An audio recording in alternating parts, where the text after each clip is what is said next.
Okay, so we are very privileged to have Jonathan Kohlmeier here today. Thank you. Hopefully everybody read the book. And you posted fantastic questions, so I'm really excited. Yeah, so you want to take it away? So I have a short presentation. A lot of you might already know some of the stuff I'm going to talk about, but we'll just go through it quickly, and then hopefully we can make this more of a conversation. So I have this asterisk here saying I'm not a doctor, which is true. I have no professional training in mental health or anxiety. Everything I'm talking about today is my own experience, some things that I've read about selective mutism, anxiety. I've participated in a bunch of treatment camps as a volunteer, and there we get some training, but it's not, I didn't go to 5 years of school to be that. So I think that's important to start with, that what I'm saying is not maybe entirely backed up by all the research as of now. So what I'm going to talk about today is what is anxiety. I know everybody knows that, but I'll go through it quickly. What is selective mutism? What makes selective mutism distinct from social anxiety disorder? Why is childhood anxiety different from adult anxiety? And then Q&A, but you can ask me any questions at any time. So I have a quick video about anxiety, and let's see, hopefully it works.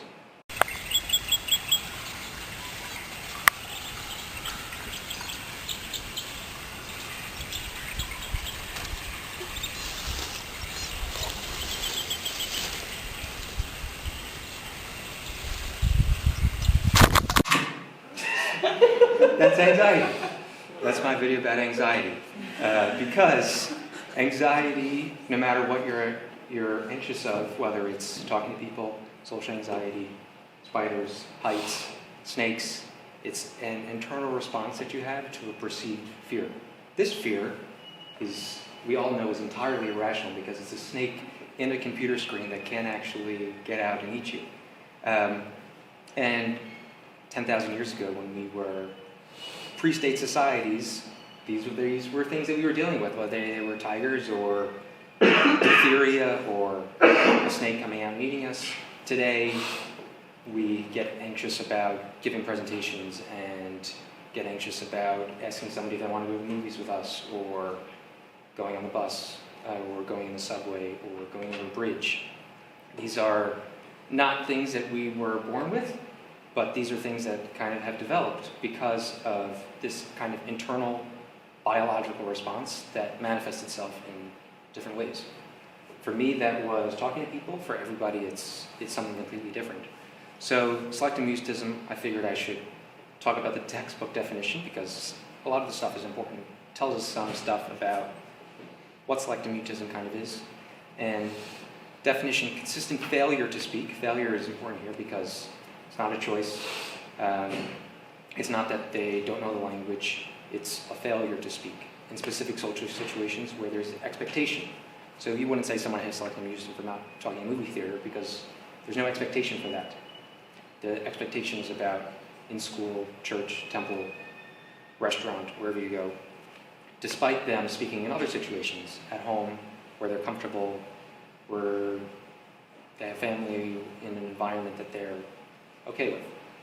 And there are a few criteria. One is it's impairing, which is true for, I guess, any psychological diagnosis.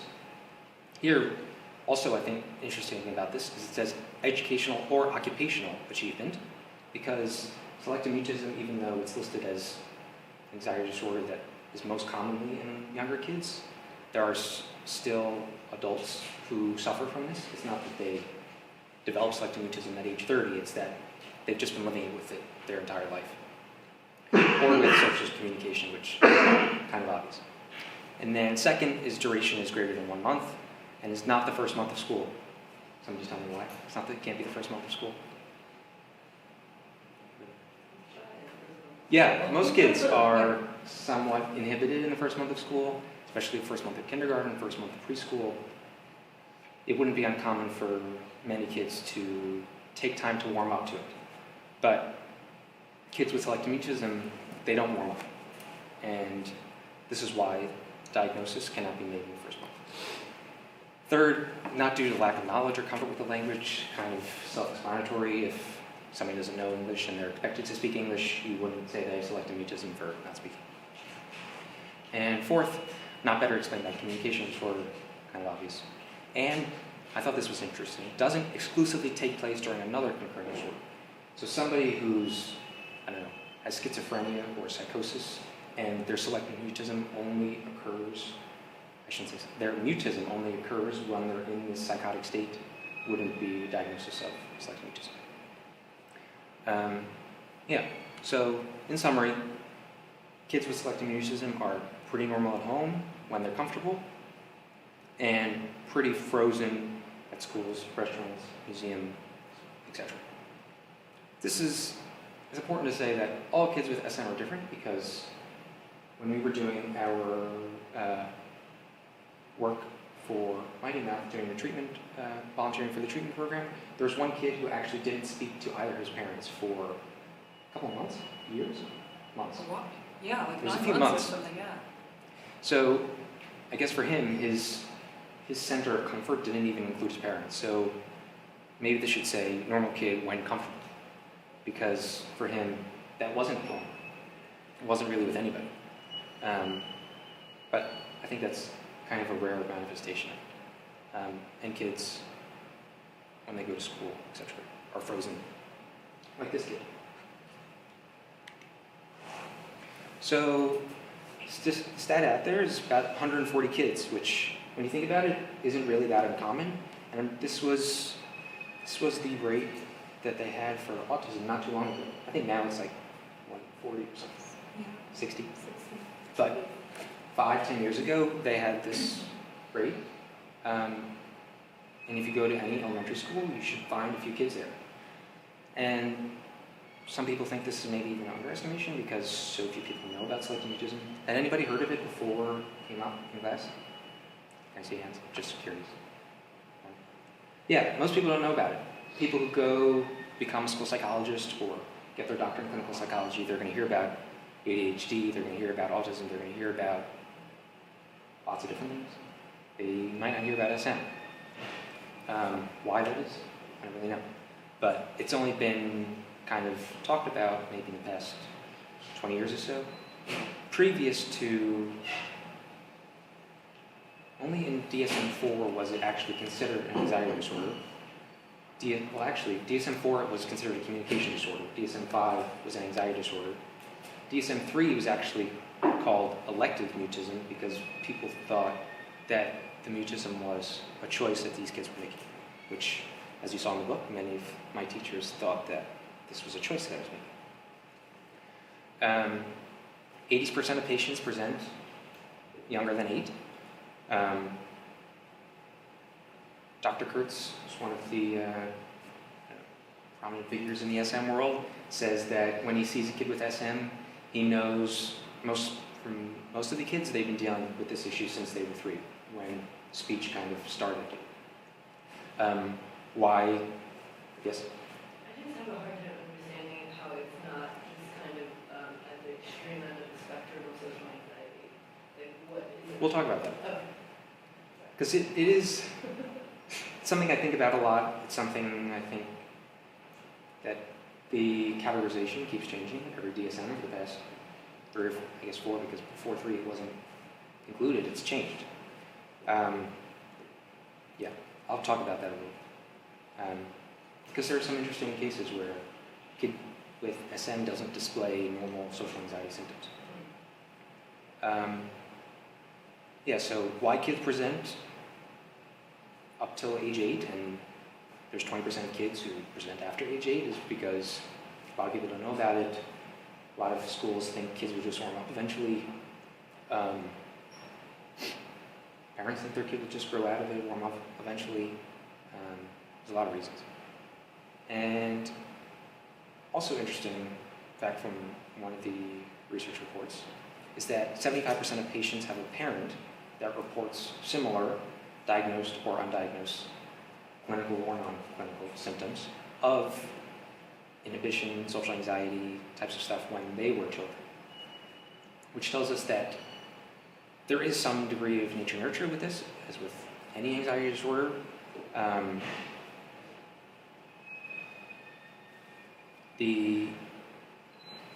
It's a very interesting thing to think about because A lot of these kids are kind of inhibited when they're really young. Even before speech is expected, parents report that their kids have been inhibited or cry when somebody else holds them. But if there are some twins where one twin develops selective mutism, one twin doesn't develop selective mutism, that in and of itself, they have the same exact genetics. It can't be entirely a nature thing. And I'll talk more about the nurture part later on. And with any mental health diagnosis, there are, of course, comorbidities, social anxiety, ODD, OCD, depression, autism, any types of developmental delays. Social anxiety is kind of the most common, which makes sense. You go through studies, some say 60%, some say 80%, some say 90%.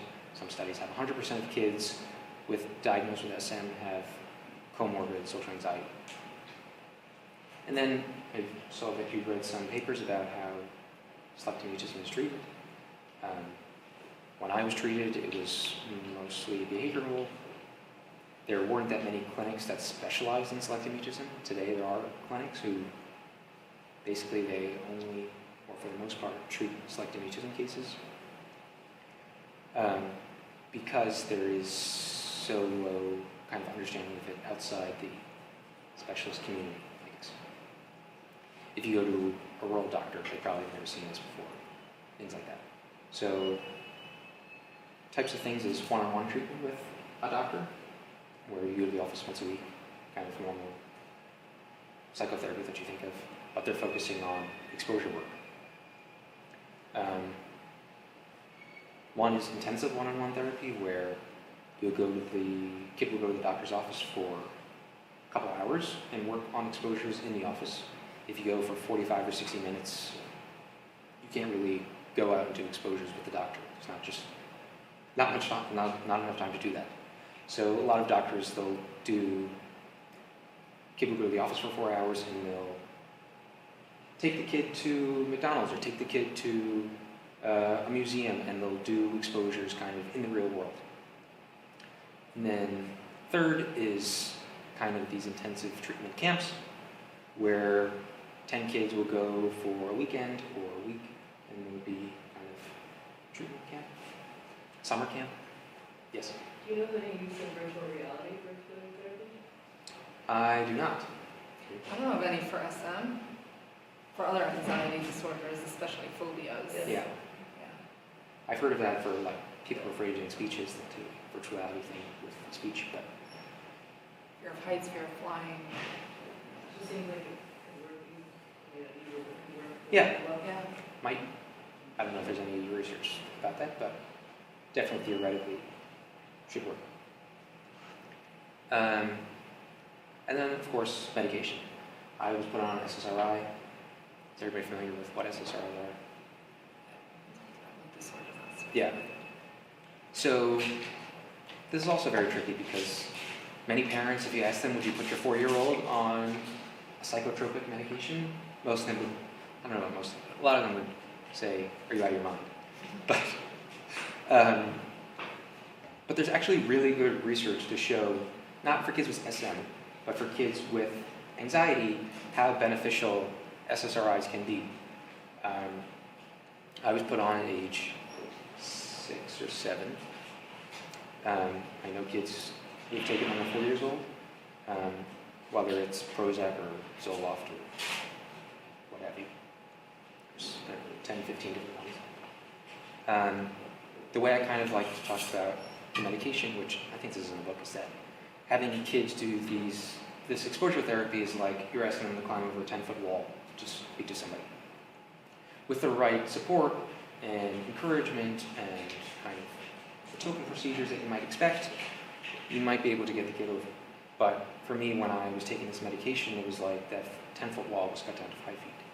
So when it's not like a cure-all by any means, it was kind of something that allowed me to do that exposure therapy much more easily. I don't know what would happen to an SM kid if you gave him like a strong benzodiazepine like Xanax. Would he like spontaneously remit in that moment? I don't know. It's probably not advisable. I wonder if it could ever happen without exposure. Like all of a sudden, it's more SM. I don't know. Somebody, I don't remember who. Oh, someone did like a podcast or article about it, and they said that sometimes kids with SM outgrow it. Yeah. And I'm sure there are some instances where a kid with SM kind of spontaneously remits, but it's probably not spontaneous. It's probably they got to a certain age, they recognize their own limitations, they kind of challenge that fear and slow and steady steps that you would for 5 years. But we know with not treating any anxiety disorder that, we know with not treating childhood anxiety that kids who don't get the treatment are at much greater risk for adult anxiety, much greater risk for depression, much greater risk for substance abuse. I'm sure there are kids with spontaneous remit, but I'm sure it's not easy for them. If you are the age of 18, if you've never had a friend, you've never spoken to another kid, never been on a date, you've never, I don't know, gone to the movies with somebody who wasn't your mother, you're probably not going to feel so good about yourself. And is everybody familiar with exposure therapy? Talk about that. I won't deep into it. But it's just very small baby steps in approaching anxiety. So when I went to my elementary school when it was empty, it was just me, my mom, and the doctor. Then slowly brought in the teacher, slowly brought in one kid, slowly brought in another kid. Very small baby steps. So what makes SM distinct from social anxiety? So even though many kids with SM have comorbid social anxiety disorder, these are kind of two distinct diagnoses because there are kids with SM who don't have social anxiety, and the way they display it is they'll participate, they'll go on stage and play their instrument in band, they'll do their homework, they'll do all these different things in school, they may have friends, but they won't speak to them. There was one kid in one of these camps who was 13. He had like 4 really close friends who he's had for 5-6 years, but he had never spoken a word to them. And there are many kids who, I don't know about many, I'm not sure kind of percentages with these things, but there are kids who have SM and not have social anxiety.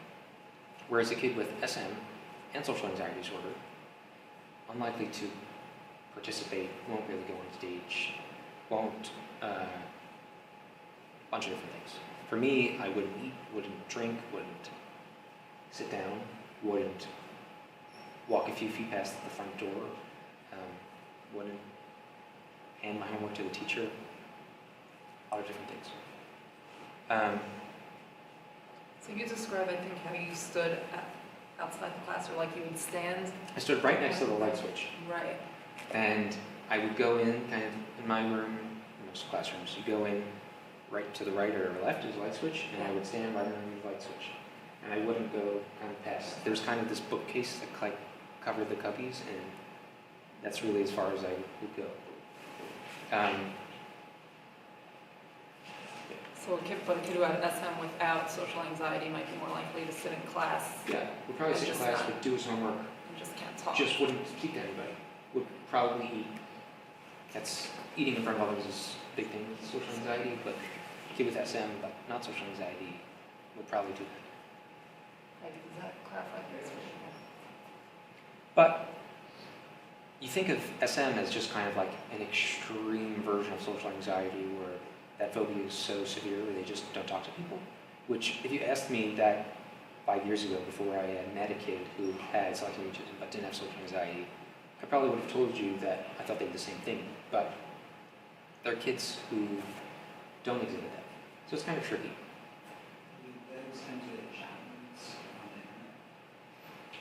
I think it depends on the kid, but there are kids, I'm not sure. There are kids with pretty severe SM who won't talk to people but will text with them. There are different degrees of impairment with any of the kids you might see with SM where they might write a note to somebody but won't speak to them. I would, like, for me, I wouldn't even do my homework because I didn't want the teacher to see it. Well, I would do it, I just wouldn't hand it to her. Is that a social anxiety thing, or is that an SM thing? I'm not so sure. And also a kid with social anxiety, they might get pretty inhibited or won't talk to somebody if they're in a big crowd or if they're in a movie theater because they're so stressed out. But they might talk to that same exact person in the car. Kid with SM, people become contaminated, places become contaminated, where they won't speak to that individual no matter where they are, which I don't think is something that is with social anxiety, because it's more situational, it's more kind of task specific, where kid with SM, they have very strict rules about who is in my talking universe. It's not that they're conscious of these rules, but who's in my talking universe, what activity is in my talking universe, what place is in my talking universe. So you might get a kid more engaged by playing Uno than you might with playing Connect 4, because they have some sort of history of not speaking to people when they play Connect 4, and they have some history of speaking to people when they play Uno. These kind of very strange things, which people call contamination.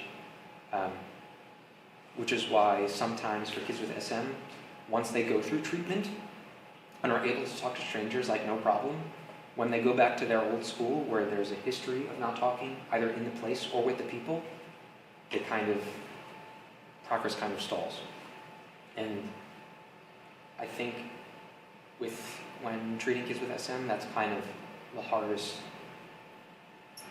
kind of problems to tackle, is going back to those places where they have histories of not talking and making them capable of it, or making it more acceptable to them. And then, of course, as they say with autism, when you've seen one kid with autism, you've seen one kid with autism. I think the same is true with kids with SM. Some kids are more comfortable talking to adults than peers. That was true for me when I was younger. For me, I was even more comfortable talking to women than I was men. Some age, gender, activities, what they're capable of doing. Some kids might write notes, some kids might refuse to. So also in social anxiety, there's that fear of being judged, but in SM, that might not be present, right? I don't know. If there's no social anxiety, it may not be that fear of being judged, it may be other things. Yeah. Maybe. It's a difficult question, because a lot of the kids who are dealing with their SM are 5, they might not tell you I'm afraid of being judged. Yeah. Even though they might have some intrinsic fear of being judged. They just can't express it. Yeah. So, what makes kind of childhood anxiety specifically distinct from adults? So, with little kids, kind of a parent plays kind of a critical role in their child's avoidance. When, I'll give an example. When kids in the supermarket with their parent, and cashier says, I don't know, would you like a sticker? And kid kind of hides behind his mom, and the mom says, of course. And she takes a sticker without acknowledging that the kid is not, is kind of avoiding the situation. And she gives it to him. Kind of child is prompted to speak this cycle. Child gets anxious, child avoids, parent rescues, which is kind of the critical piece here. And then both the child's anxiety is lowered because he got out of the situation, doesn't have to talk to the cashier. And parents' anxiety is lowered because if your kid was prompted to speak and your kid didn't speak, you would feel kind of awkward about it. What are you supposed to do? And most parents, understandably, will jump right in and say something or answer for the kid. Or if a woman says, how old are you? And kid doesn't respond, no. Mom says, oh, he's 8. There's this kind of a cycle where somebody with adult social anxiety, they don't have somebody that's rescuing them from from the behaviors that are making them anxious. They may avoid the situation altogether, but it kind of takes more effort to avoid the situation than it does to have somebody rescue you from the situation. Yes. Out of curiosity, would it behoove the child, if the parent, instead of saying, yes, she got the sticker, or yeah, she was 8 years old, would kind of help the child answer? By saying, hey, she asked you a question, what do you think? Essentially normalizing the situation. What's better in the situation? Basically, that's what treatment is.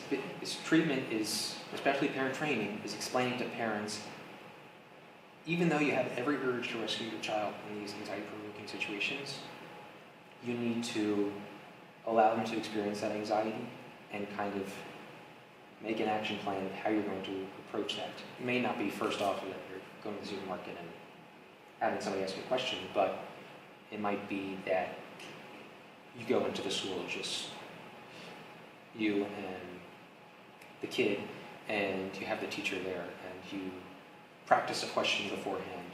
You know the kid knows what the question is going to be. Kid knows the answer. Maybe it's only one word that they have to say. That's basically what exposure therapy is making sure that avoidance doesn't continue. Because if a parent is answering for the kid forever, it's highly unlikely that their SM systems are going to spontaneously emit.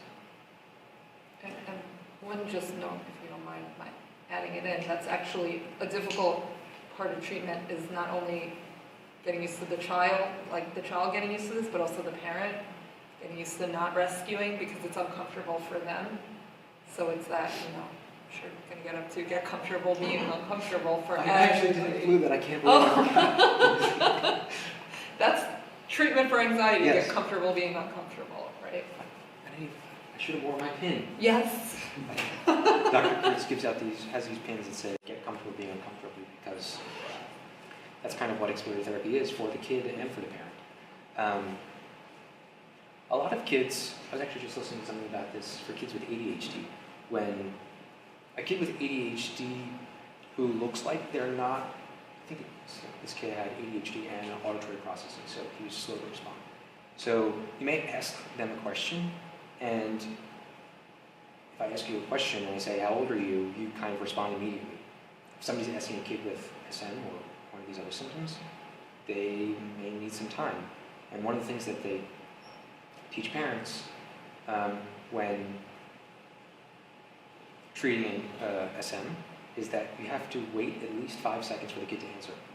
Sometimes you have to even wait 10 seconds. When you ask how long 5 seconds is, it's a long time, especially when you're standing in front of a cashier at Chick-fil-A when there's a line behind you. Kid says what, and cashier says, what do you want or how old you are. It's a long time to wait.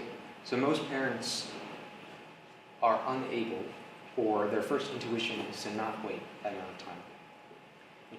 This kid with ADHD and auditory processing,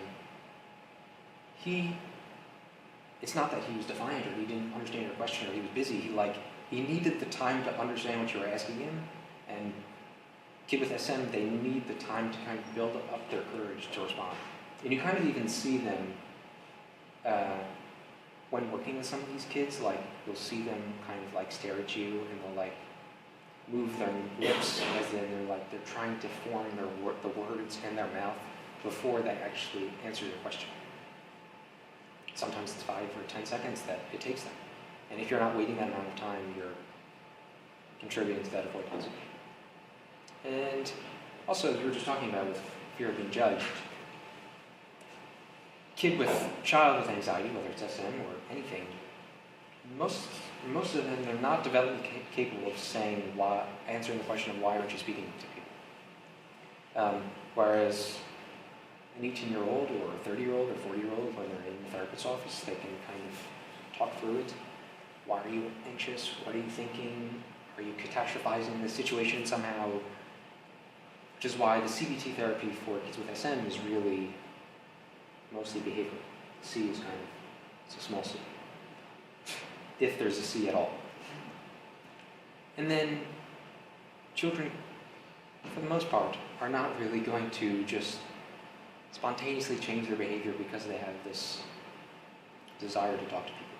That fear, for the most part, is going to be so overwhelming that no matter what they do inside their head, it's not going to be their first thought is, how can I speak to my friend? What kind of steps, planning steps can I put in place to make this make this easier? Whereas an adult, they might be able to do those types of things. And kind of going back to the cycle, this is where that nurture part comes in, because you go to the supermarket once a week, and the cashier says the same thing, and not only in the supermarket, you go to the post office, you go to the movie theater, you go out to dinner, kid is in school, and they're not answering any questions. This kind of cycle repeats and repeats and repeats. If you think about, I didn't put down this calculation, but if you think about when a kid's in first grade or kindergarten, how many times a teacher asks a question, or where there's opportunity to engage with a peer, whether it's getting past those grounds, a couple times a minute equals many times an hour equals thousands of times a day, hundreds of thousands of times a year, where a kid is avoiding answering the questions. So it's I'd like to say it's a learned behavior, but sometimes parents, I've had negative responses to that by saying it's learned behavior. But in many ways, it's practiced. Where a kid with SM gets really good not talking to people, whereas they have skills, they know that their non-response, they know eventually the person asking them a question is going to walk away. Where they're much more resilient, they're much more persistent than any adult asking them a question, and that's a learned response. Just like if I forced you to sit down for 8 hours a day practicing piano, like you force kids to go to school 8 hours a day, which you should force kids to go to school 8 hours a day, you're going to get really good at it. And if you do that every day for months, if not years, you're going to get really good at it. Which is why, I know there's a question about this, is that a lot of times younger kids with SM are more easily treatable because they've only practiced this a couple 100,000 times, whereas a kid who is 13 has practiced this many millions of times. A kid who's 13 probably hasn't been speaking to strangers for 10 years. A kid who's 5 hasn't spoken to strangers for 2 years because that's when they started speaking. It's a very complex kind of cycle that exists here, and kind of brings about like how much of this is genetic, how much of this is kind of nurtured. As I said, it's very interesting that you have two twins, genetically identical in the same family. Sometimes they both develop SM. Of course, sometimes none of them do. Sometimes only one will. Very interesting to see kids who would develop SM separated at birth in two different families, see what would happen. Would both develop SM, or would only one? Would a kid who has SM, like if I grew up in somebody who's a specialist in child anxiety's house and knew the cycle of avoidance, would I have actually developed SM? I don't know. But it's interesting things to think about. As even with any mental health condition. How old were you when you started treatment? I don't remember. It was March of kindergarten, so I was like 5 and a half. Really young. Yeah. I guess it's probably on the low end of the spectrum. There are kids who are young as 4 who start treatment. There are kids who don't receive treatment until they're in their teens. I spoke at a support group once where it was 2 21-year-olds who hadn't really spoken out of their house that much and were still very much impaired because they didn't receive treatment or receive poor treatment. Are those adults with SM able to give some insight into what's going on, if anything, cognitively?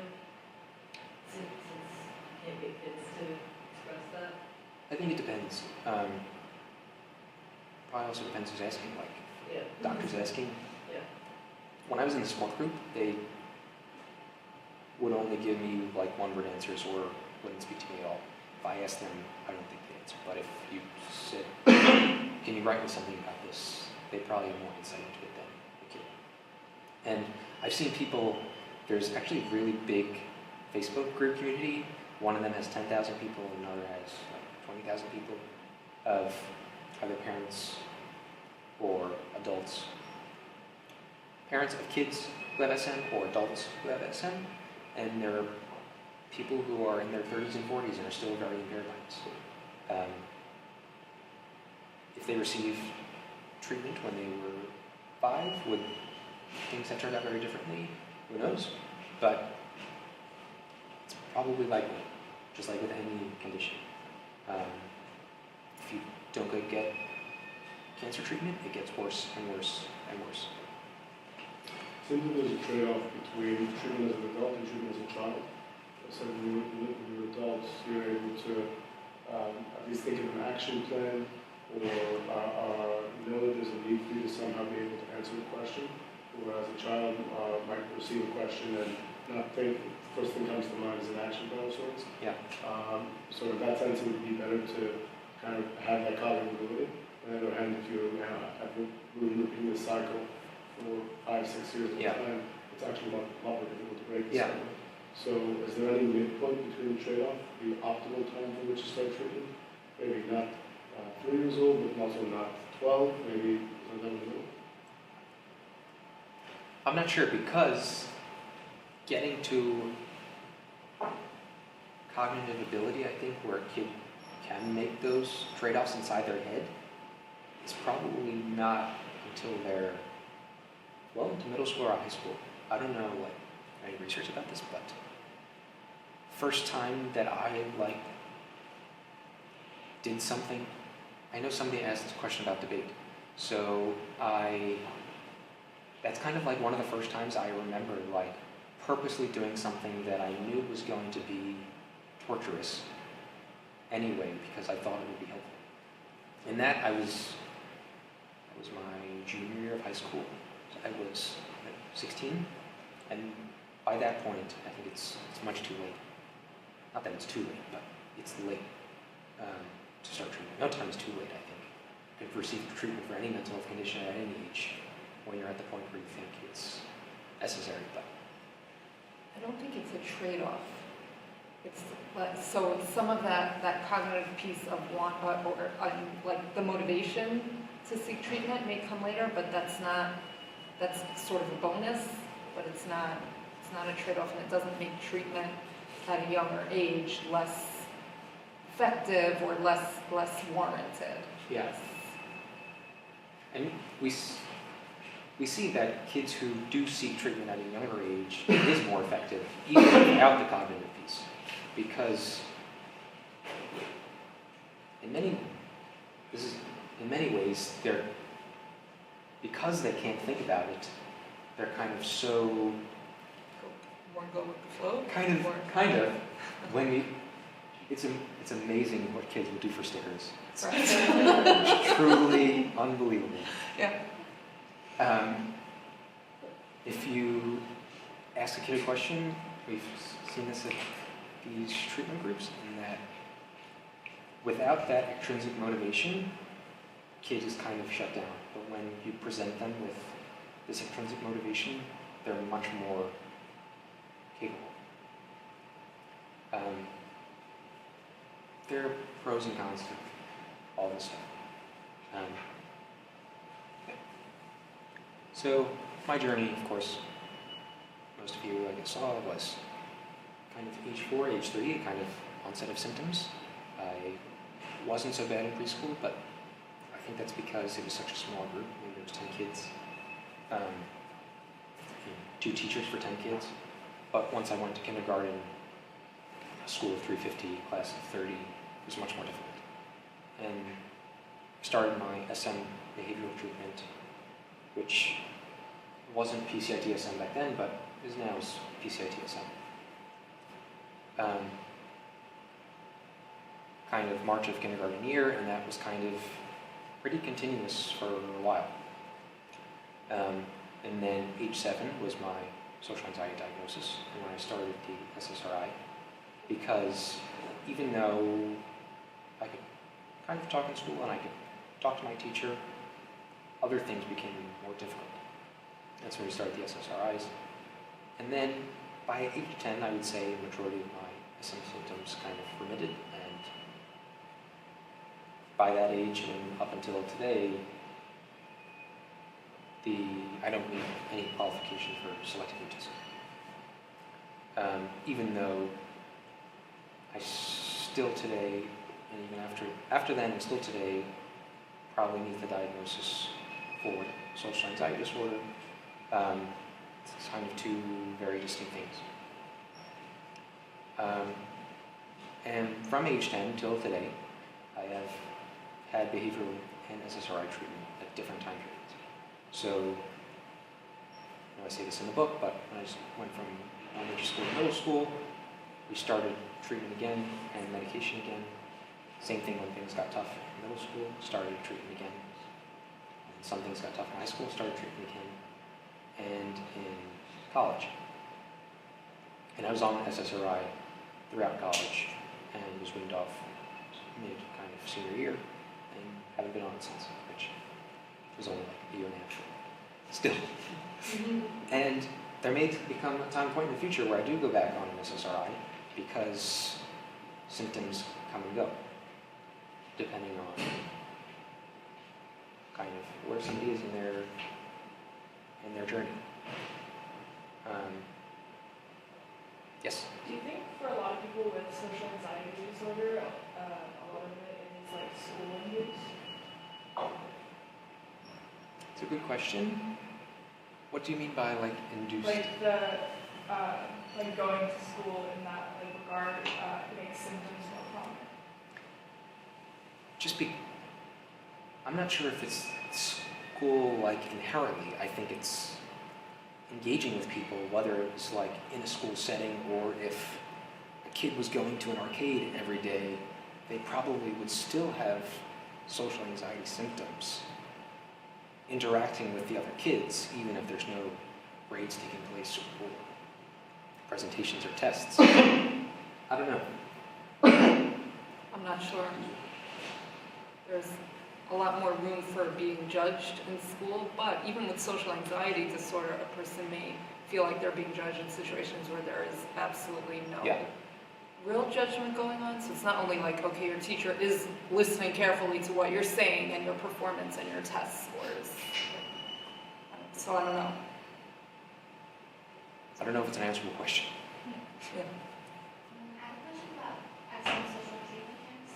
How does the structure of that work if it's for such a short amount of time, but this is something that's been happening for a kid for so many years, and it's something that's so like you're using with them? How does a program like that work in such a short amount of time?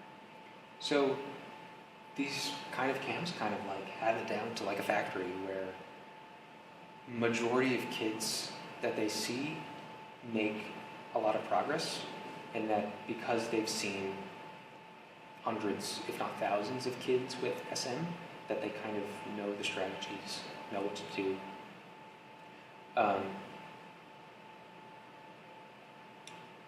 Kind of a big thing of camp is that they don't show up.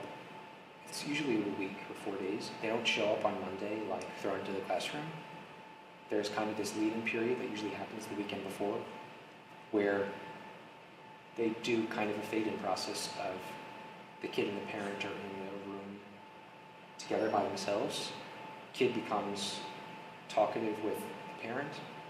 Then there's a fade-in of a doctor who's very much familiar with the strategies, and it's kind of a very slow process where the doctor gets faded in until kid is verbal with the doctor for a certain period of time. And then from then, it's usually another fade-in of another adult. And this can take place over the course of a couple hours, usually over 2 or 3 days. So that kind of point of the process where some of these kids maybe have never spoken to a stranger in their life, But in this environment and with a professional, they are usually able to make them verbal through kind of this token economy, asking only forced choice questions, asking only yes or no questions, waiting that 5 seconds. Because once you get a one-word answer, you're more likely to kind of continue that progress. It's kind of like a snowball rolling down a hill, where once you make a breakthrough, it kind of usually continues. So a kid, I know at least for Dr. Kurtz's office, is that I think for most of the camps, is that in order for a kid to start camp, is they have to be verbal to at least 2 adults and in front of at least 1 kid, because they don't have to talk to the kid, but just around the kid. In order for camp to be successful, counseling needs to be able to work with the kid. And in regards to structure, it's I kind of try to mimic a school day on purpose, where so that the experience can be generalized to when they go back home, where they usually do morning meeting in the morning. Kids usually have to sit at a desk. Kids have worksheets that they have to work on, whether it's we're doing some science experiment, and we did like a shaving cream project, like things you would expect to be with a 5-year-old. And then kind of same things for when they do the tween camps and teen camps, is that it's just scaled up. And so instead of doing a shaving cream project and mixing colors, they're making volcanoes or different types of things that are just developmentally appropriate. And kind of things progressively get harder. So one thing, just to give you a taste of it, is that for the teen camp, when they do attendance, first day, all the kid does has to raise their hand. Doesn't have to say anything, just has to raise their hand. Next day, kid has to raise their hand and say here. And that's it. And then the next day, for attendance, kid has to raise their hand and say their name. Or kind of progressively gets harder as the day goes on, as the week goes on. And another thing that they do is the kids are given questions that are going to be asked to them ahead of time. So during the science experiment, they're going to say, what do you have to put in first, hydrogen peroxide, or I don't know how to do it, but whatever it is.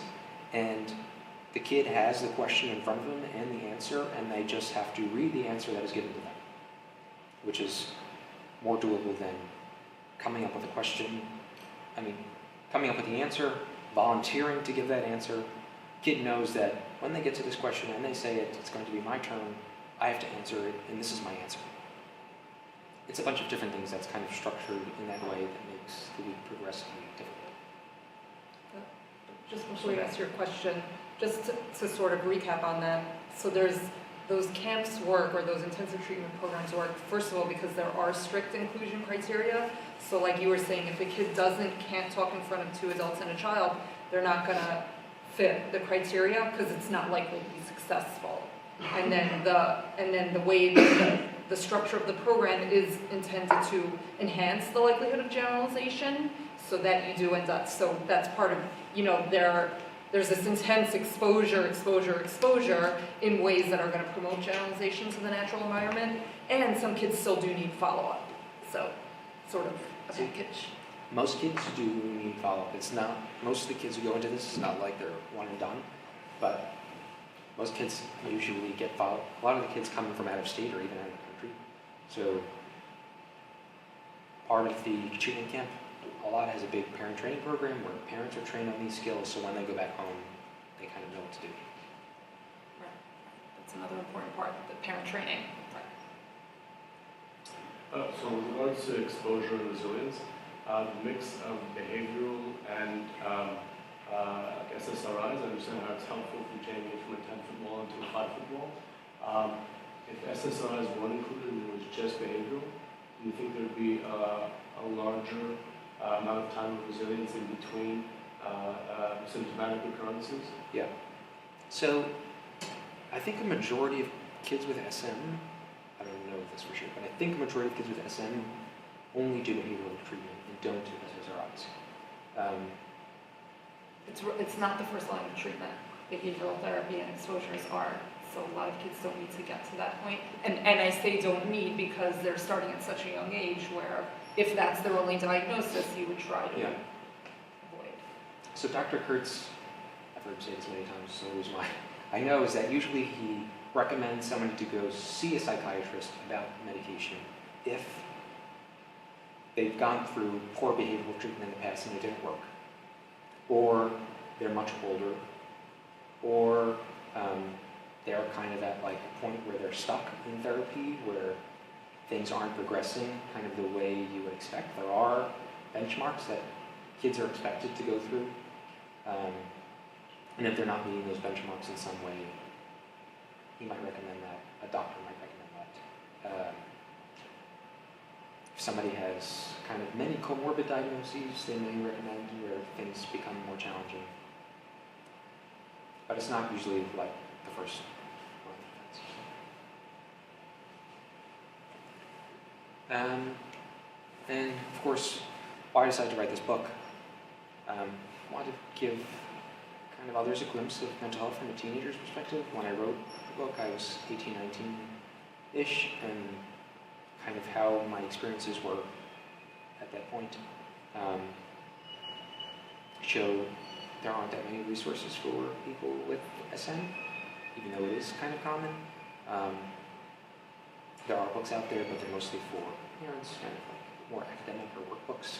There are books for little kids, but not that many from an older person's perspective. And of course, with anything with mental health conditions is that one of the big reasons why a lot of people don't see treatment is because of stigma. Even for little kids, many parents, understandably, going to see a psychologist is probably not the favorite thing to do. Kind of makes them omit some respect. I know I've had experiences speaking to parents who are kind of pretty religious sometimes. They think sometimes that if God made my kid this way, this is the way it's supposed to be. They might not want to seek treatment. There's kind of a stigma about it in cultural reasons, religious reasons, all different types of things. And I think the more that anybody talks about their mental health condition, I think kind of helps bring down that stigma about it and talk about how I did have these kind of symptoms. I was very impaired. I was able to seek treatment and get through a lot of things. But here today, after this work, I recommend it. Yeah. So that's kind of all the presentation I have. And I wanted to just have this discussion. I don't really know how much time. We still have like a good half an hour for time. Good. You posted some great questions. Some of them you addressed, and then I'm not remembering some of the others. I have.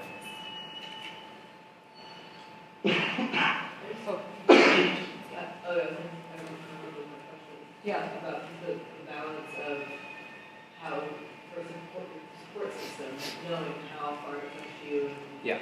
you know, when is too much, when is something too much, that memory that you shared of being forced to go into the carpet in the classroom is like clearly a very important step for you. Yeah. Obviously very painful for your mom, so how are parents supposed to know? I know it's not, there's no right answer, but just from your perspective. Yeah. It's very tricky. I think it's important to know that you're probably not going to break your kid by pushing him to do something. Kids are pretty resilient. Of course, you don't want to traumatize them. But somebody who's, just like somebody who's has social anxiety and maybe won't give a presentation in class, you're not going to stick them in an auditorium filled with 1,000 people. You're going to do kind of small, gradual steps to get there. And I think it's the same thing with SM, and I think parents are probably a good judge of how developing developmentally capable their kid is at a certain point in time. And maybe before seeking treatment, it wasn't so much in their attention that this is something that we need to do and this is the right way to do it. But parents who do go through that parent training know that when next time that cashier asks my son a question, I shouldn't answer for him. And maybe he's not capable of answering, but maybe he can answer to me next to the cashier.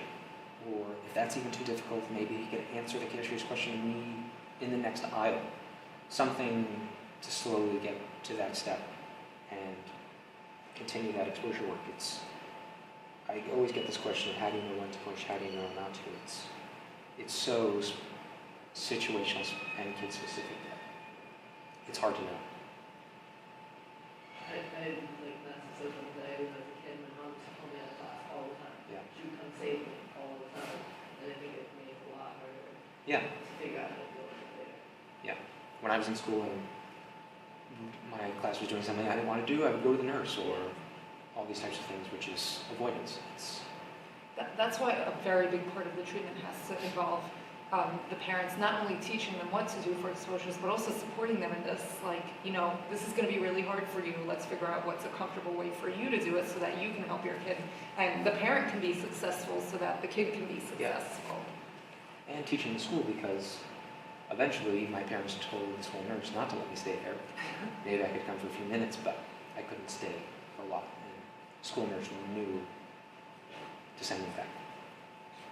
And by the way, especially because for these kids, a lot of their parents are likely to have anxiety disorders, either previously or currently, you especially have to be really mindful and careful about how you plan those things with them.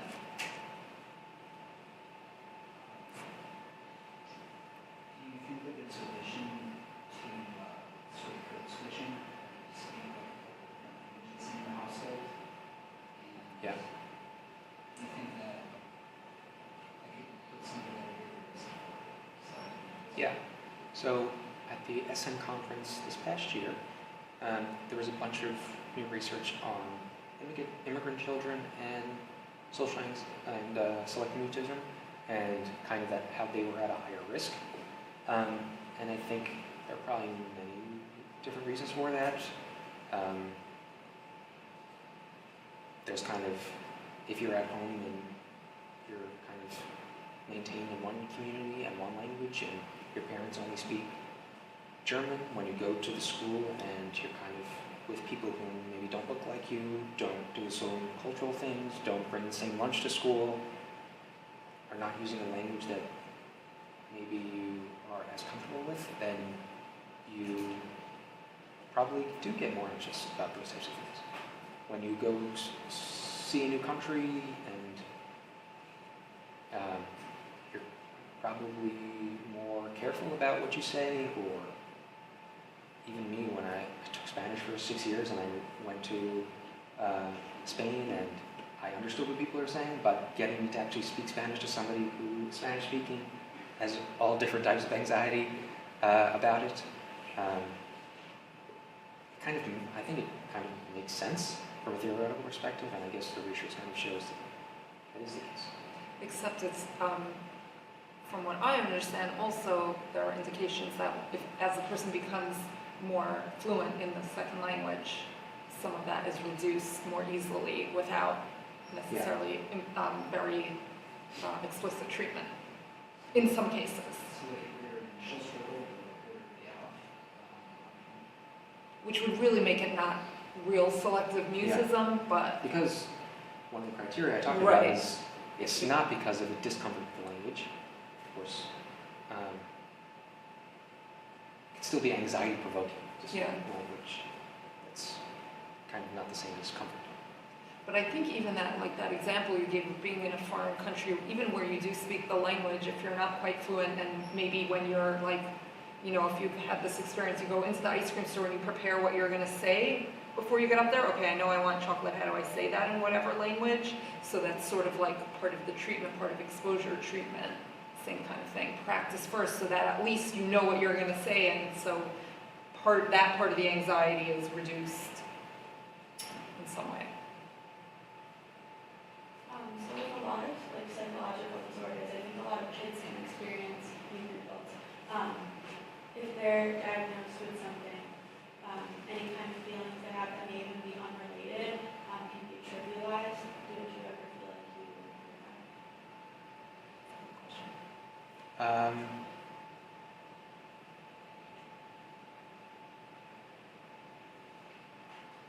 Can you say your question another way?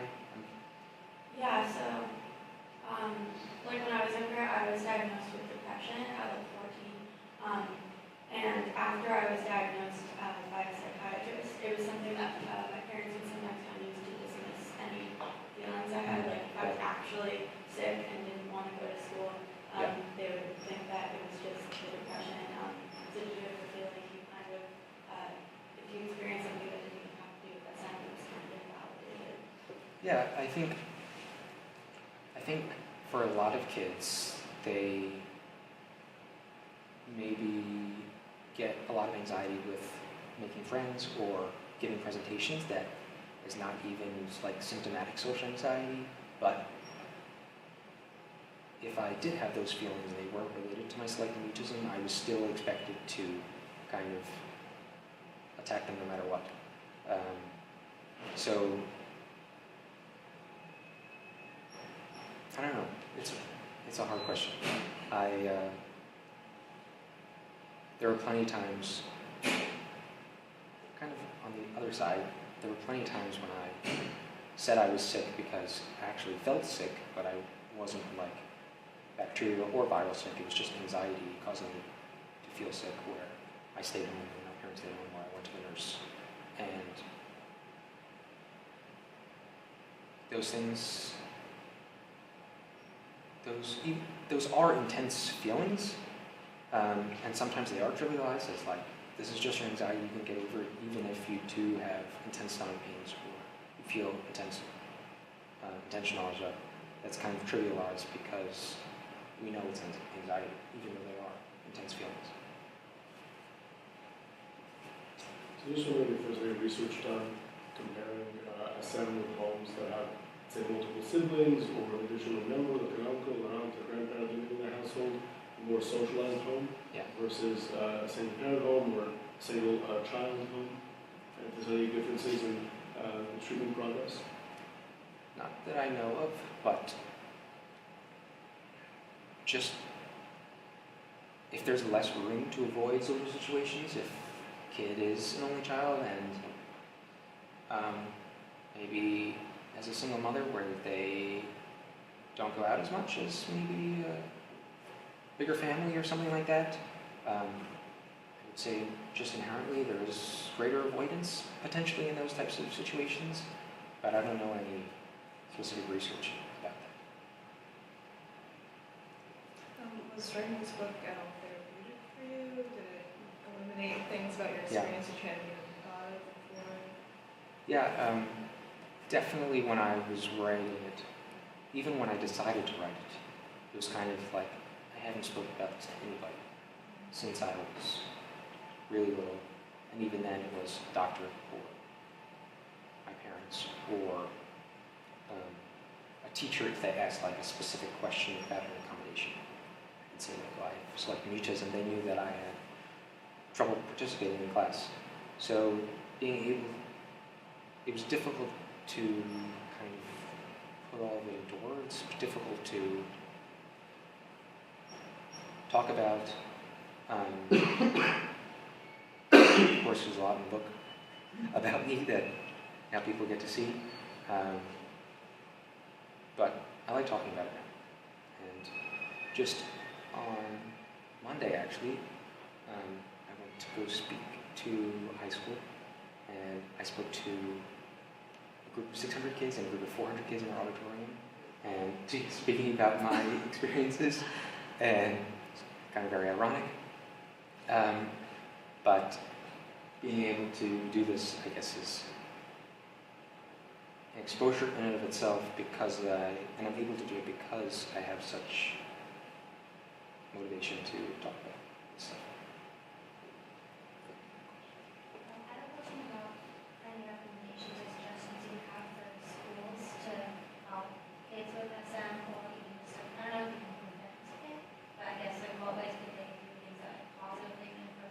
Yeah. that don't need the kids being separate. I think it's very difficult, especially if you're in a big school and there's one teacher for 30 kids. It's hard to get one-on-one attention for anything, let alone a mental health condition. I was very fortunate that once my school knew what they were dealing with, that I went to go see the school psychologist. My school had one in the building every day, which was very fortunate about that. A psychology intern came into my classroom twice a week. Sometimes I went to, they call it a resource room, where it's a small group of kids where they work on specific things. So these things, I had an IEP to begin with, and then 504 as I got older, so these things were technically legally required of them. I'm very thankful for the Americans with Disabilities Act, that they put these things in place, but I think it's very difficult for the schools to give anybody this much attention, and I was fortunate that my school district had those things. There was a case in the intensive treatment program that we just did of a little boy, I may have even mentioned this, who lives in a very rural area where nobody is really trained in SM treatment, and he had, I think it was an occupational therapist at his school who decided, the parents reached out and were doing treatment via internet, teletherapy, and an OT in the school decided she would be trained. And, OTs usually don't really have that kind of a mental health therapeutic role, specifically, but they sort of, they had to make do or figure it out. Yeah, I've heard of a lot of school speech therapists that kind of take this on, which it's not technically a speech delay, it's not a speech impediment, but they have some kind of background, they have the capabilities. A lot of schools are much more common, I think, to have a speech pathologist than you are to have a school psychologist. So a lot of times they kind of take this on. My resource room teacher, he was just a normal teacher who just so happened to work individually with some kids. Yeah.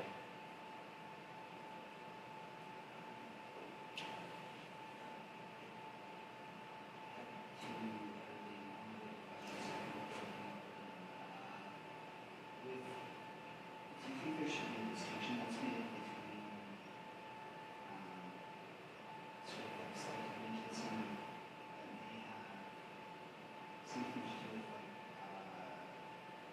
congenital condition that impacts speech, like this, or maybe in some cases like a palate or something like that,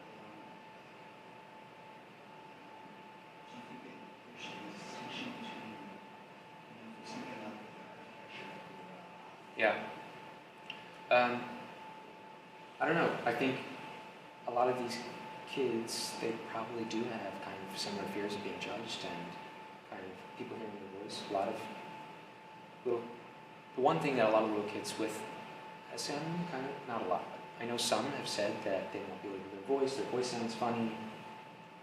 In these treatment camps, I've heard kids tell me that. So even though, but for them, they sound like everybody else. If somebody has a physical deformity and actually does sound different, is it a different fear? Is it, I don't know. But they probably still have very similar anxiety to a kid who probably doesn't have some of those things. So think about a little bit, if you take a step back, why would we want to distinguish? Why would we distinguish between different disorders in general? Like what? just like if you're developing a treatment plan and you're talking about anxiety, because there's only a certain point where you can be like, this is how we're going to address this, this is how we're going to break in, because if you always have that list, or if you have this memory of this list, there might be other things that you want as outcome that they address. Right. So that's kind of where you have to go, I think, to answer the question: is treatment going to look substantially different? Because if it's not, then maybe a separate diagnosis is not warranted, it's going to be less reliable. But if there is either another component or another method of treatment that's going to be effective because of the difference in etiology, then maybe it becomes relevant.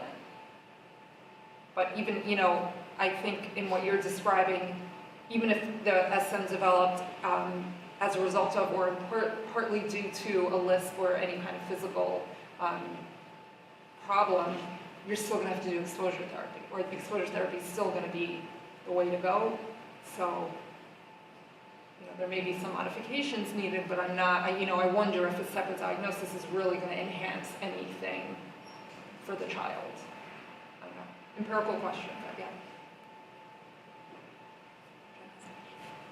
You mentioned in the book how before you were diagnosed with selective mutism, misdiagnosed with Yeah. things, did getting diagnosed with selective mutism significantly, in your opinion, improve how much support you were able to Yeah. receive in school, and then also did it improve, or did it influence how you viewed your own behavior? Yeah.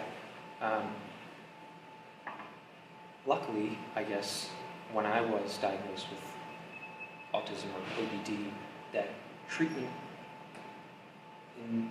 for those conditions were never pursued. So I don't think I probably would have responded to a traditional ODD type therapy. Would it have changed things? I'm not sure. But I think some kids who are misdiagnosed and treatment is pursued in that way, a lot of times they don't have the same type of progression that a kid with who actually does have SM and is diagnosed with SM and is treated for SM actually does. But once I was diagnosed with SM, and my doctor trained the school about what it was, how you could pursue that. They were much more supportive of pursuing that type of thing. And they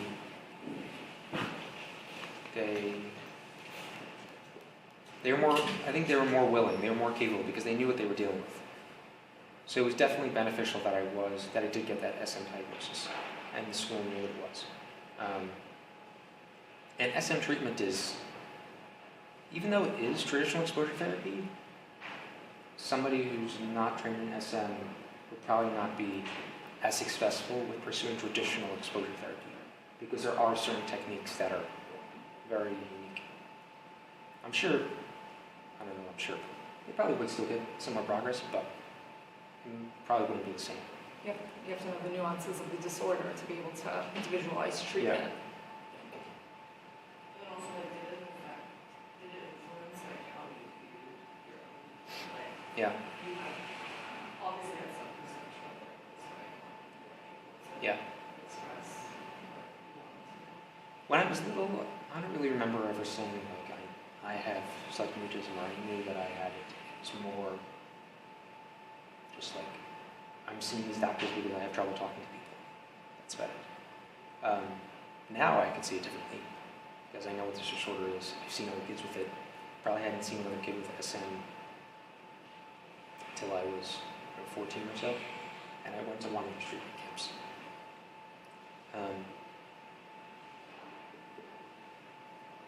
So I thought it was very interesting that you brought up the video of the snake to begin with. I know that there are certain innate fears that humans still have today as this form of evolutionary appendage. Bats, snakes, and there's a third, I think, category that I can't really remember. Just out of curiosity, do you have any idea or concept of how nature played a role here, how evolutionarily our social need to be part of a group may have manifested in this sort of reactive fear to speaking in public, or how that might have played along in our history as a species? I think this is totally my opinion here. I have no empirical evidence for any of this, but I think those rational fears of environmental things that could kill you however many years ago, today manifest themselves in social judgment. We are a social species. One thing that makes us different from any other animals is that we are social and we can talk to them and we can talk about our thoughts to them. So I think, and especially back then, when you were not conforming to the group, when you were isolated from the group, that was lethal. When you were living in 10,000 BC, you could not live by yourself. You needed some type of support system.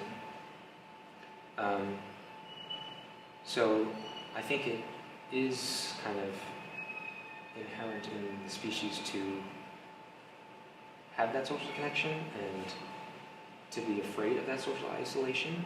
Some people probably have more of a fear of that than others. And that's kind of how I imagine kind of SM and social anxiety playing a role, is that from a biological perspective, if you are socially isolated, if you do say something that hurts somebody, that annoys somebody, that makes them think that you're weird and contributes to you being alone, that's probably not good. It's very interesting because language is the only uniquely human thing, from as I understand it. Do you know if SM is more prominent in one gender over another? I think it is more prominent in girls, just like majority of anxiety disorders. I'm not sure if there's research that says SM is more prominent in girls, but I know anxiety disorders are more prominent in girls. And social anxiety disorder, for sure. Just like how ADHD, OED is more prominent in boys.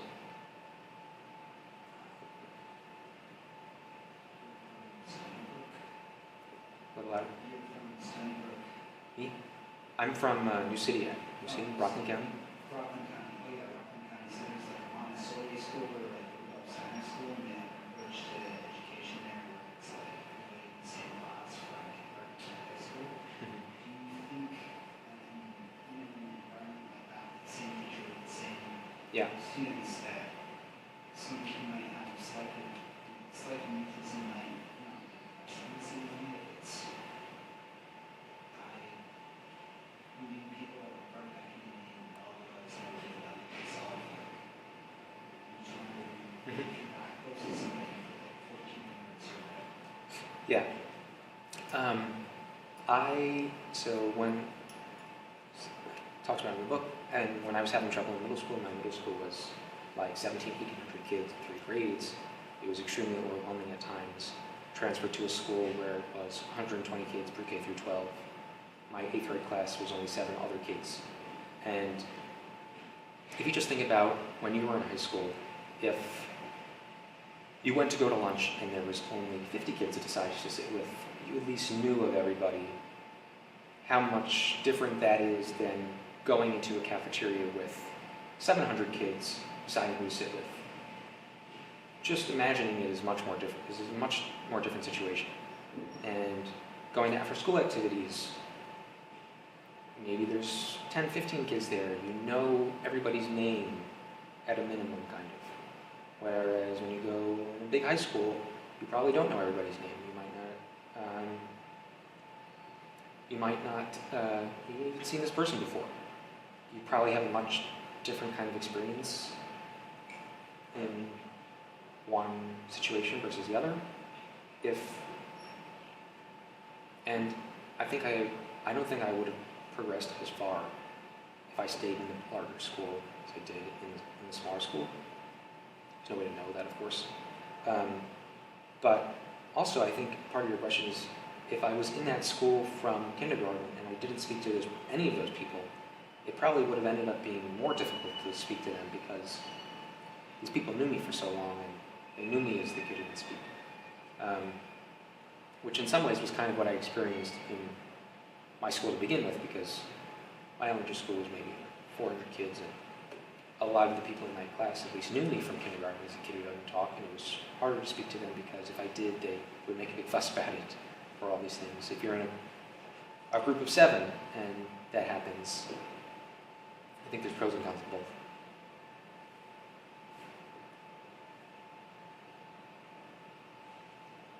if it could, like, in a case of selective mutism, if it could really just, even if the person's with the same group of people, with no treatment, I wonder if until the person gets to the point where they sort of push themselves, like you were describing before, which is still a form of exposure therapy. You know, I don't know if you would see remittance or just spontaneously. I don't know. It just might be easier or more likely in that kind of setting. It's also when injuries aren't cruel. Yes. Aren't cruel, yeah. Very much so. Yeah. I know somebody asked a question about overlap between SM and ASD, which I think is very fascinating. Surprise, surprise. Yes. When I was at the SM conference last year, there was somebody who did a poster session about their research that they were doing. Unfortunately, I don't remember. I think they're from NYU, but I don't remember exactly. And she did research on, you know what the smiley face test is called? Where they give a kid with autism smiley face and they have to correctly identify. I don't know if it has a name, but there's a smiley face, there's a frowny face, kind of a sad identify face. the emotion. Kid has to identify what emotion it is. Yeah. And kid with ASD kind of misidentifies all the different types at times, but she found that kids with SM misidentify I don't remember if it was either the happy faces or the sad faces. It was just one type of the I don't faces. know that. Yeah, yeah. And I thought that was very interesting, and if there is, that in itself, in many ways, that could be biological, but it also could be that kid with SM probably doesn't interact with people as much. Is it just a learned thing that they actually don't know what maybe the difference between those things? Especially when you're talking about kids who are 5 or 6. Made me think about a lot of those types of things, and I'm not sure, I think there still needs to be more research into it. I was curious too, because you said you had some of the sensory stuff and Yeah. you were doing the same pair of clothes. Did you Yeah. just kind of grow out of that? No. Okay. I was curious. I'm probably more flexible than I used to be, and if I had to be, I probably could, but I have 6 of the same pants, I have 20 of the same shirt. But that's, if that's, I could do it if I needed to. When I was back then, I probably would have had a meltdown Yeah. if my mom told me I couldn't wear my tie-dye shirt. But I think I lived in Silicon Valley for a year, and there's probably a lot of people with undiagnosed low-level autism. Oh, yeah. Yes. And a lot of those people, they kind of dress or act in kind of very similar ways, and it's very interesting. But still, there are still some things today that I do that are probably kind of repetitive from when I was back then, but it makes me more comfortable. You know, if I'm not wearing kind of black t-shirts, or if I have something on my shirt, I kind of am more self-conscious about it. The way I think about it, is this impairing my day-to-day function? No, so I'm just going to go with it. But there are plenty of things that I recognize myself doing, and that when I go to Dunkin' Donuts, I make sure to go inside so I talk to somebody instead of going through the drive-thru. But now I've recognized that I now don't want to go through the drive-thru.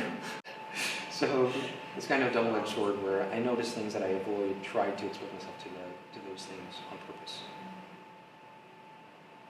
That's still going on. Yes. Still have to do exposures like that for yourself. Every day it's something I think about. Wow.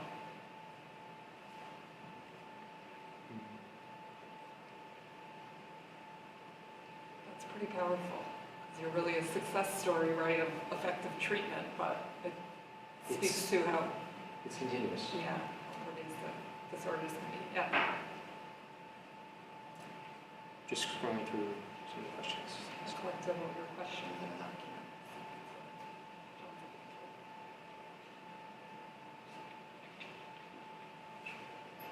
What are your takeaways from the memoir?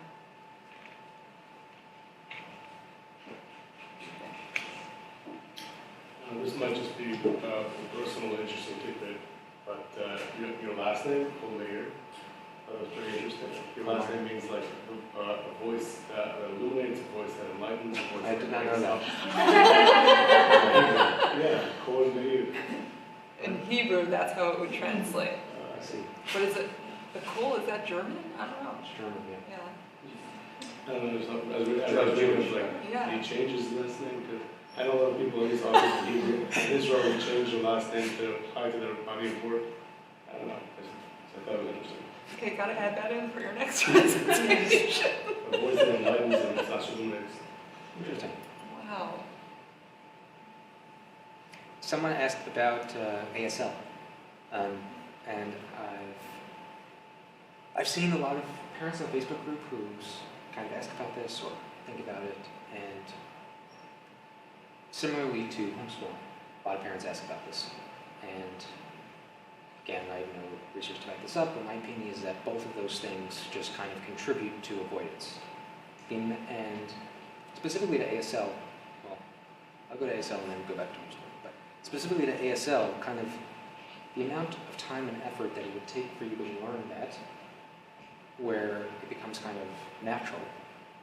By the time when a kid with SM is presented and somebody interacts with them and asks them a question, even if doing ASL is just a little bit easier, they'll probably default to that, even if they could speak.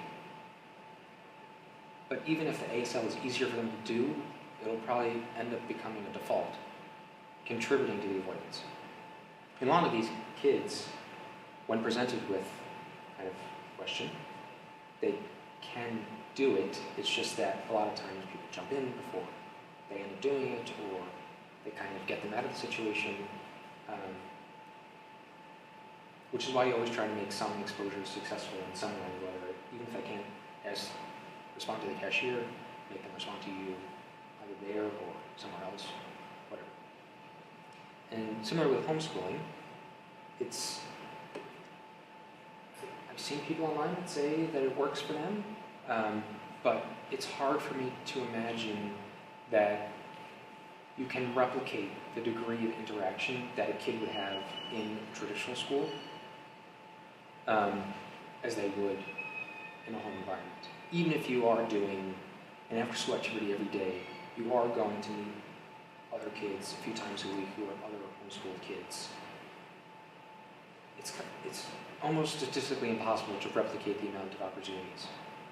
I think there are kind of isolated situations. If you're in a rural environment, the only school around you has 3,000 kids in it, and you can't get the kid in the building. I think there probably are isolated situations like that, but I think in general, both of those things kind of contribute to avoidance in some ways.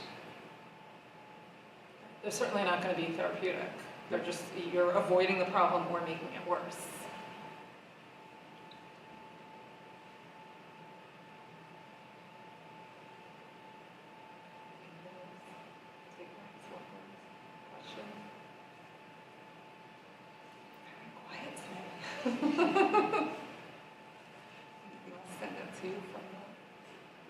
I said most of what I wanted to say. Yes? You spoke about how like traditional ERP for maybe OCD or Philippines has changed a little bit for selective mutism. Are there things that you can speak on that are more beneficial for selective mutism? I think a lot of people would be surprised, I think for SM, in these rules, how like rigid they are. Where a kid with social anxiety, I'm really not so familiar with OD or ASD, but I don't believe that those rules might be as rigid. There was one kid where he had spoken to, he had selective mutism, wanted to speak. After many years of treatment, he was able to speak, but he would only whisper. So he would talk like this, but could talk it for line to anybody who asked his question, but he would whisper. And like he would scream, whisper, when the teacher asked him a question. And we kind of did exposure work on using his full voice. What we did was him and his mom went to an office, and we had one would you rather card, and his mom asked him the same exact question. He practiced his answer, he knew his answer, She was in the room with him. He knew what was happening. He hid behind a couch. And How old was he? I don't know, 11, 12, 13, something like that. And every time he answered that would you rather in his full voice, he would get a sticker. So I wasn't even in the room, door was closed, his mom was in there. They did it. It took some time, maybe 10, 15 minutes, they did it. Then kind of this fade-in process where door was opened a crack. She had to ask him that question. Again, same exact question, same exact answer he was providing. Again, in his full voice. He would get his sticker when he answered, door opened a little bit more. Again, door opened all the way. Me standing in the doorway, then me sitting in the chair, mom standing up, mom standing in the doorway and asking him the same question with me turned away, not even facing him still behind the couch. Then progressively closed the door. I had asked the questions, turned away from him until he did it, and then turned the chair just a little bit. He was like, he looked under the couch and could see where I was facing. So if I turned the chair too much, he would stop. And I had to turn the chair back like halfway, ask him the same exact question, and then continuously move slowly towards him, and then continuously to get him out of the couch. The amount of small baby steps, the exact same question, exact same response over the course of 2 hours. I don't think somebody who's traditionally trained in ODD or something else would kind of understand that those are such small baby steps in exposure that have to kind of work because these rules are so rigid. Kind of a very extreme example. Yeah, it took he eventually answered your question facing you that Yes. day? Yes. Right. About 2 hours Remember later, that. I was the first person he spoke to in his full voice That's a lot of progress. ever. Yeah. And then the next day he did it, I don't know, the next day or the same day. I think it was actually the same day. We pulled kids aside one by one, had them ask him the exact same would you rather question, exact same one-word answer that he had to respond to. What was the question? Just out of curiosity. I remembered this for years, literally years. I remembered this question. But it was something like, would you rather lick your pants or your shoe or something like that? I don't remember exactly. But something weird. Do you think that the amount of explanation that it seems like they rightfully went through with you when you did have to do things that were challenging helped you to be someone who put yourself in challenging situations when you were older? Yeah, Like, 100%. Yeah? Yeah, definitely. It's how many years of therapy training I had and how to understand what was anxiety. When I was little, I didn't know that when I had a stomachache, I wasn't sick. I thought I was sick. And that's why I went to the nurse. And understanding that we get stomach aches when we're anxious about things, or we get nauseous when we're anxious about things, definitely helped me then, and kind of understanding that makes me more cognizant of it today when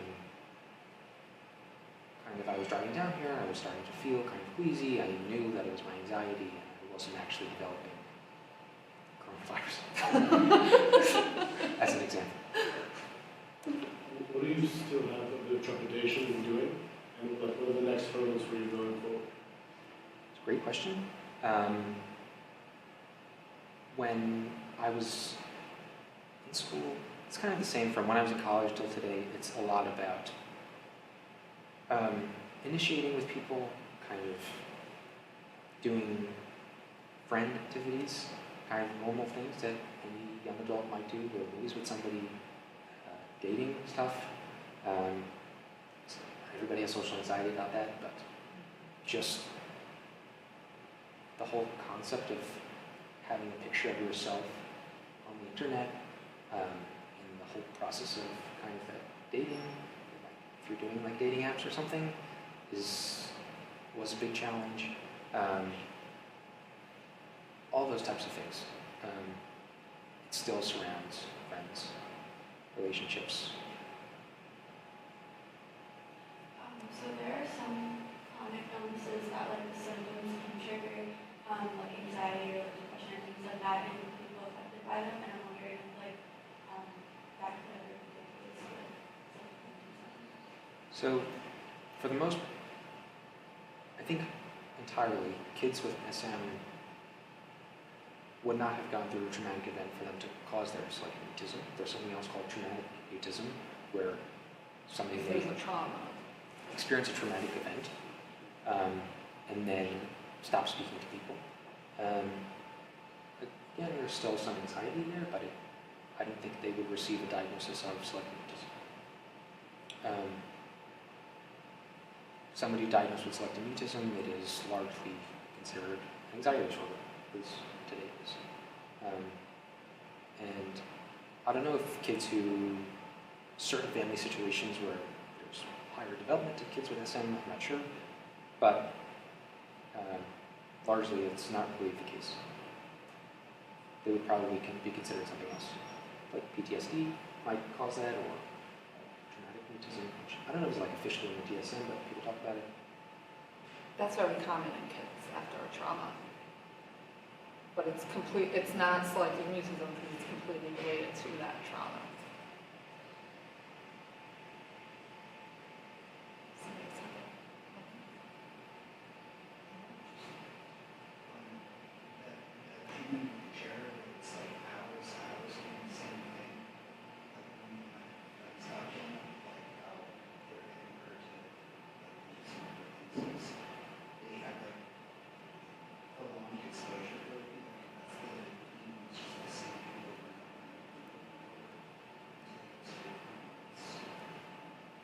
Yeah.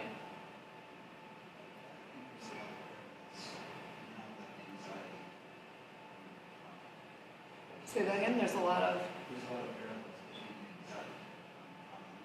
yeah. One of the things that they teach us when volunteering with the kids with SM is that when you're working with a kid, you only change one variable, either the person that they're speaking to, the place that they're speaking in, or the activity that they're doing that's encouraging the speech. And that's why when I was working with a kid, we did the exact same activity. We faded in the person, me, and then same place, and then afterwards we faded out the place and just doing it in the hallway or doing it in another room, and then kept the activity the same, and then brought in another person and faded them in. Okay. I think we're good to go. Thanks so much for coming in. Thank you.